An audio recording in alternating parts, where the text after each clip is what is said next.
الديزاين في النهاية مسألة نسبية، اللي بيظبطه مجموعة معايير هي اتحطت في الأول وأنا حققتها فالديزاين خلص. الديزاين حلو أو وحش لأ مش بتاعتي، دي بتاعة التارجت أودينس.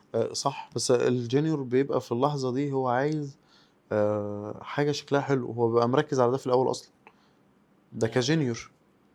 مش صح إن هو يشتت نفسه بإن الحاجة تطلع حلوة على حساب الوقت وعلى حساب اليوزابيليتي وعلى حساب الدليفري. هو ده دايما اللي بيوقعهم في مشاكل، إن هو يبقى مركز على حاجة واحدة من 4 حاجات مهمين.